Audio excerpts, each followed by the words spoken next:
Hi, I'm Scott, and this is the video version of my blog, We Forgot TV, from weforgot.org. And today I am procrastinating. I am supposed to be moving to Bellingham at the end of this month, and I, this morning, did not pack in the morning. I did not do laundry. I did not do dishes. I sat down. I procrastinated. I wrote.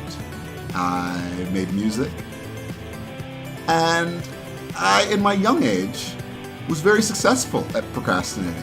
I would procrastinate until the very, very last minute, and I'd always get my project done. I'd always do it very, very well. I'd get A's on projects. I would always get to the places I was trying to go. I'd always meet the deadlines for work or for this or for that. And part of it was because I would follow my gut instincts when they would come and say, hey, it's time to really start doing your thing. And so in my 20s, I sort of looked at that as a not good thing. And I said procrastinating is a not great habit to have. But the more that I've been practicing being mindful and meditating, I found that doing this procrastination is really not that bad. Because I'm doing the things that I like. I'm doing the things that I love. And when I do the things that I like and love, then I'm happy. And when I'm happy, then I don't have worry. Now, the problem that comes when I do procrastinate, or when most of us procrastinate, is when it comes down to the end. And our internal critic, along with our body and all of the parts that make us up, are trying to give us little hints like, hey, it's time to get working if we want to get this done. And so maybe the thoughts about the project or the date will start coming up more in our heads, or we'll have our gut sort of tell us, we should be paying more attention to this. Or maybe we'll wake up earlier in the mornings and our bodies, just will wake us up and we won't be able to go back to sleep. And that's one of those signs that, hey, we can get up, we can spend this time doing one of these things that we're supposed to be doing. So I've seen that we have that moment. And so I think that procrastinating is really not that bad. But it is very important to be able to practice bringing back focus and being present when the end of the procrastination moment comes, because a lot of worry starts coming up from the internal critic and sensor survival mechanism or flight and flight mechanism surrounding time and how we spent our time. Did we spend enough time doing what we were supposed to do? Is it going to be good enough? When we start thinking about all of these what ifs, and we waste a lot of time near the end thinking about those things, when in reality, we get a lot of stuff done. And we can usually gauge about how much stuff we can get done from our past projects, and even sometimes it's a little bit more than we can actually even think that we are able to do. And so something I've talked about in the past is aiming high, and you will hit your target if you aim high. So when I procrastinate, I in the past have stressed. It's something that's happened in our family. It happens when important dates approach. Going on a vacation in the Thorpe family household can get very stressful, as the last few hours before the vacation actually starts are happening as everybody's scrambling around and getting stressed out at each other.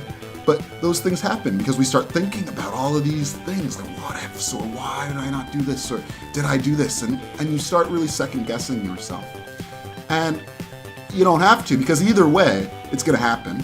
And you have made a choice. And if you made the choice to do it, then what happens is going to be happening because you did it. Or if you chose not to do it, what happened is going to happen.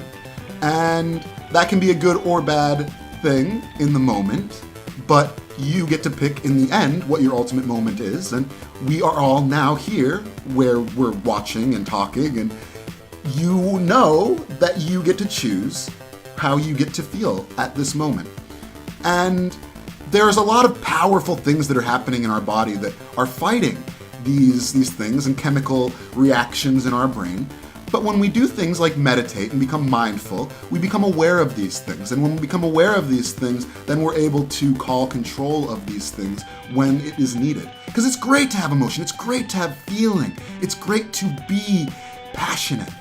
But it's also really important to be able to call control to those emotions, because those emotions can be very, very intense, and those emotions can be very negative at times to our actual outcome or what we want to do in the moment. So today's Mantra Monday, I'm offering a mantra to bring focus. And it's made up of all seed sounds. Seed sounds, again, are just concept sounds. So I'm going to read off my mantra of the day. It's one that I've been doing for a while. It's Om Aim Kleem Sa Sa Kleem Aim. Om Aim Kleem Sa Sa Kleem Aim.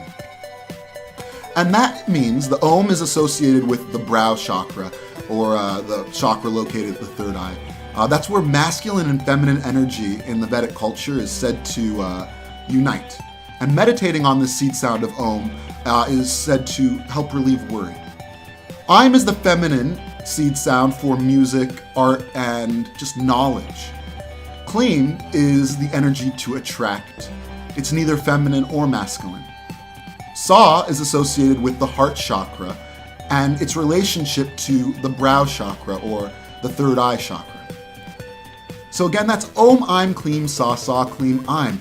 And when we say these things and we bring focus to ourselves, we become aware of the other things that are happening within our bodies. We become aware of our internal chatter, and we get to learn how to call and say, hey, no, we're not going to do this right now. I'm not going to let this thought elaborate right now in this way that I have before.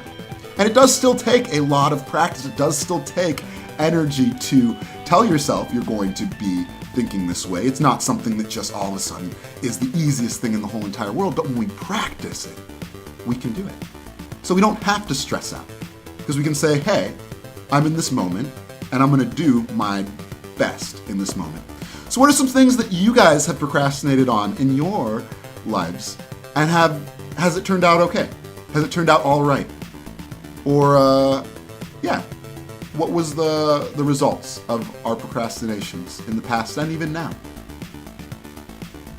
Anyway, sending out love to everybody.